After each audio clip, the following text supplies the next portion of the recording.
Hello friends, welcome to Time Computers. तो आज हम इस वीडियो में बात करने वाले हैं आईबीपीएस एसओ के मेंस के बारे में। तो जैसे कि मेरा एक इंटरव्यू का एक्सपीरियंस है, ये वाला इंटरव्यू आईबीपीएस ही कंडक्ट कराया था, पर ये बैंक ऑफ इंडिया वाला है। Bank of India credit officer और आईटी ऑफिसर का जो हुआ था, तो मैंने आईटी ऑफिसर से ही अप्लाई किया था। तो देख सकते हैं जैसे कि यहाँ पे ये है स्कोर कार्ड इसका, और यहाँ पे मैंने आईटी ऑफिसर से अप्लाई किया था।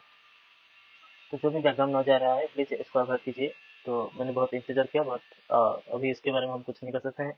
तो वैसे ही मैंने ये वीडियो आपके लिए बना रहा हूँ, थोड़ा सा एडजस्ट कीजिएगा, ठीक है।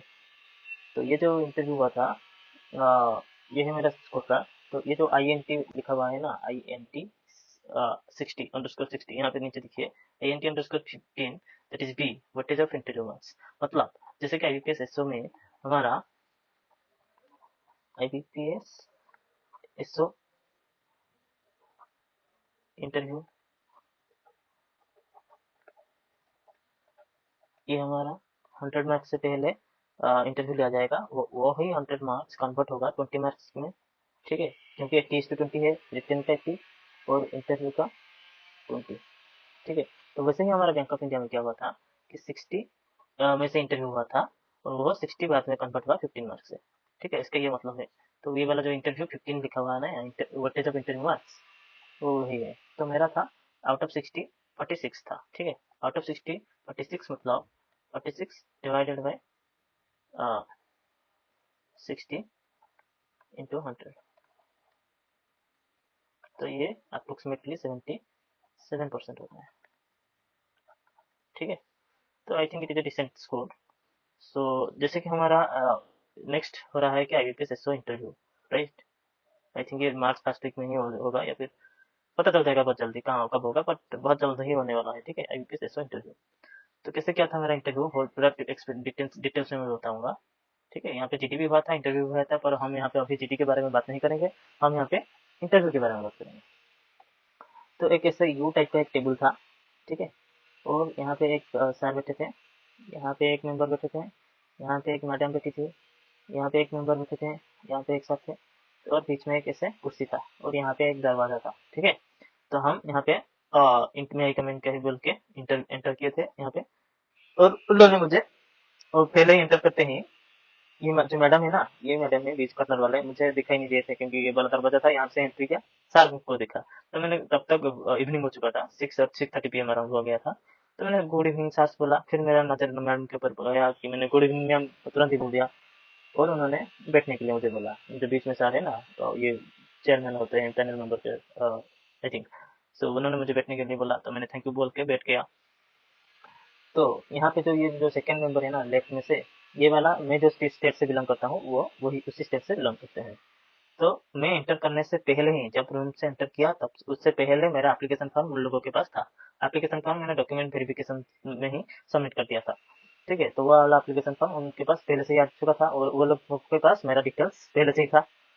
तो वो ये सर, ये आईटी से बिलोंग करते हैं, और वो मेरे मेरे ही स्टेट से होते हैं। तो ये सर मुझसे क्वेश्चन पूछे कि what is the meaning of your name, first question था, ठीक है। तो मैंने बताया, जैसे कि आप लोग यहाँ पे देख रहे हैं, यहाँ पे, कि मेरा नाम थोड़ा सा यूनिक टाइप का है, जदुनंदन। तो मैंने बताया Jadunandan is the name of Lord Krishna. तो उन्होंने बोला कि चलो ठीक है, बट आप अभी कृष्णा की तरह मुस्कुराइए और आपका इंटरव्यू, मतलब इंट्रोडक्शन स्टार्ट कीजिए, इंट्रोडक्शन दीजिए। तो मैंने मेरा इंट्रोडक्शन दिया, ठीक है। तो मैंने बोला कि first of all thanks for giving me the opportunity to introduce myself. I am फलाना, मैं यहाँ से हूँ, इस डिस्ट्रिक्ट से, इस स्टेट का हूँ, और मेरा ग्रेजुएशन में इस ये किया हूँ, और इस स्ट्रीम से क्या हूँ, फलाना कॉलेज से क्या हूँ, जो कि ये इस यूनिवर्सिटी से होता है, बताया। तो वो जो सर है ना, जो सेकंड वाला सर, उनको मेरा कॉलेज पता था वो कहाँ है, वो मुझे वो डिटेल्स में पूछे, वो इसका लोकेशन एक्यूरेटली कहाँ है। मैंने बताया वो वाला लोकेशन एग्जैक्ट। तो उन्होंने बोला अच्छा अच्छा ये वाला, ठीक है। नेक्स्ट पूछे कि मेरा when did you complete your graduation पूछा, ठीक है। ग्रेजुएशन उनके पास हालांकि मेरा था डिटेल्स, फिर भी उन्होंने मेरे मेरे मुंह से सुनना चाहते थे। तो मुझे पूछा कि when did you complete your graduation. तो मैंने बोला जब मैंने किया था ग्रेजुएशन कंप्लीट, साल बताया। तो उन्होंने बोला उसके बाद आप क्या कर रहे थे, ठीक है, what are you doing from since जो भी साल है। सर मैंने बताया कि sir after completing my graduation I was working in a IT company, private company. मैंने 15 मंथ्स के लिए एक आईटी कंपनी का एक्सपीरियंस था। तो मुझे उसके बाद क्रॉस क्वेश्चन आया कि what was your job role. तो मैंने बताया कि sir my job role was software developer and I was working as a data software developer in backend and PLSQL, writing query, store procedure, functions, triggers, all these things। तो वो जो technical sir है ना, वो IT वाला, वो Samsung मतलब immediately वो वाला चीज कैप्चर कर लिए। मैंने क्या कहा, क्या काम किया हूँ, ठीक है। तो उन्होंने मुझे नेक्स्ट क्वेश्चन पूछे थे कि व्हाट इज ट्रिगर, क्या होता है, और मेरे वर्किंग से ही क्वेश्चंस पूछे थे, एक दो तीन क्वेश्चंस कुछ पूछे थे। ट्रिगर क्या होता है, try types of triggers. Types of trigger मैंने नहीं बताया था, वही खुद ही सवाल के खुद ही आंसर बता दिए कि मुझे पता ही था, बट मेरे से सुनने से पहले वही खुद ही बता दिए कि इंसर्ट, अपडेशन, डिलीशन और ये सब होता है। मैंने बताया था कि जो ट्रिगर क्या होता है वो बताया था कि प्रोसीजर स्टोर होते होके रहता है, ऑटोमेटिकली वो वाला प्रोसीजर एग्जीक्यूट हो जाता है, ऐसा कुछ बताया था मैंने, ठीक है। देन मेरा जो ग्रेजुएशन था, मतलब जब जब मैं वर्किंग कर रहा था, कंपनी में था, तब कोरोना का टाइम था, ठीक है। तो उसी से उस रिलेट करके वो क्वेश्चन पूछे कि how you are working in corona time. तो मैंने बताया कि कोरोना टाइम में मेरा वर्क फ्रॉम होम चल रहा था। उससे पहले मैंने वर्क फ्रॉम ऑफिस कर रहा था, और जब लॉकडाउन वगैरह हो गया, सब मतलब सब बंद हो गया था, शटडाउन वगैरह हो गया था, तब मैंने वर्क फ्रॉम होम कर रहा था। तो उसके बाद जब सब फिर से अनलॉक हो गया, लॉकडाउन वगैरह खत्म हुआ, तो मैंने वर्क फ्रॉम ऑफिस ज्वाइन किया था। तो उसी से रिलेट करके एक और क्लास क्वेश्चन आया कि व्हाट इज मून लाइटिंग। हालांकि ये मुझे पता था मून लाइटिंग क्या होता है, पर वो जो टर्म है मून लाइटिंग, ये मुझे पता नहीं था, ठीक है। उसे मून लाइटिंग कहते हैं। मून लाइटिंग क्या होता है कि मतलब जब लॉकडाउन हुआ था तो लोग वर्क फ्रॉम होम कर रहे थे, तो लोग क्या कर रहे थे कि साइमल्टेनियसली दो दो कंपनी में रह के काम कर रहे थे, मतलब डुअल सैलरी मिल रहा था लोगों को, डबल कंपनी से। तो वही वही है मूनलाइटिंग, वो चीज इलीगल एक्चुअली। एक ही टाइम पे एक ही कंपनी से कंपनी का एम्प्लॉय आप बन सकते हैं, जो कि बाद में एक रूल बन गया था कि आप एक टाइम से दो कंपनी में नहीं रह सकते हैं, हो गया उसके बाद। तो वही है मूनलाइटिंग, उसके बारे में मुझे पूछा था। हालांकि मैंने उस टाइम पे सॉरी सर बोल दिया था, ठीक है। बट ये थोड़ा आई थिंक ये थोड़ा बेसिक सा ही क्वेश्चन है, मतलब ऐसा जनरल नॉलेज वाला क्वेश्चन है। इसीलिए मुझे पूछा क्योंकि मैंने वर्क फ्रॉम होम काम किया हूँ, तो मुझे पता होगा करके वो पूछे थे।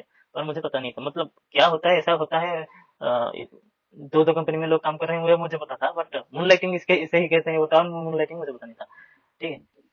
तो उसके बाद मुझे पूछा कि ना उसके बाद वो सर पास किए, जो चेयरमैन सर थे ना, उनको वो पूछे, now will ask you about current affairs, okay, ऐसा करके मुझे पूछे। तो मैंने बताया ठीक है, ओके सर। तो फर्स्ट क्वेश्चन था कि व्हाट इज G20। G20 के बारे में पूछे, ठीक है। मैंने बताया था एक समिट होता है ऐसा ऐसा करके। तो फिर पूछे कि हाउ मेनी कंट्रीज पार्टिसिपेट। मैंने बताया कि 26 कंट्रीज पार्टिसिपेट करते हैं G20 में। सॉरी 26 नहीं है, 26 का इंडिया अलायंस में करते हैं। G20 में कितना था मुझे याद नहीं अभी तक, तो याद था मुझे, मैंने बता दिया था। तो फिर बताया पूछे कि रिसेंट समिट लोकेशन कहाँ पे हुआ था, तब जब सितंबर के महीने में वो वाला इंटरव्यू हुआ था ना, तब रिसेंटली हुआ था भारत मंडपम करके, दिल्ली में हुआ था। तो मैंने बता दिया, मैंने दिल्ली बताया था, फिर मुझे बताना नहीं पर्टिकुलर लोकेशन क्या है, कहाँ पे हुआ था। तो मैंने फिर बताया कि भारत मंडपम, मुझे याद था, याद करके मैंने बोला था। उसके बाद पूछे कि व्हाट वाज द टॉपिक, मतलब जो समिट हुआ था ना रिसेंटली, वो उस टॉपिक, उस समिट का टॉपिक क्या था। तो मैंने पढ़ के गया था वो सब, G20 मैंने अच्छे से पढ़ा था, तो मैंने बता दिया था वो टॉपिक क्या है। उसके बाद वो पूछे कि what new country are to G20। इसमें ये क्वेश्चन में मैं थोड़ा सा ब्लंडर कर दिया था। G20 लास्ट टाइम समिट में जो लास्ट कंट्री एडेड हुआ था ना, वो शायद साउथ अफ्रीका और बेलारूस करके था। शायद बेलारूस था, मैंने साउथ अफ्रीका बता दिया था, या फिर वाइस वर्सा, ऐसा कुछ मतलब मैंने गलत बता दिया था, जो कि नहीं करना चाहिए इंटरव्यू में कहीं। नहीं आता है तो सॉरी बोल दीजिए, बट गलत मत बताइए, ये बहुत बड़ा ब्लंडर हो जाता है, ठीक है, नेगेटिव में चला जाता है। देन पूछा था कि मतलब G20 को कौन लीड कर रहा है, होस्ट कंट्री कौन सा है अभी, और उसके पहले से कौन था, और उसके बाद कौन होगा, ये वाला क्वेश्चन पूछा था। तो मैंने तीनों ही अच्छे से पढ़ के गया था, मैं तीनों के सही से जवाब बता दिया था।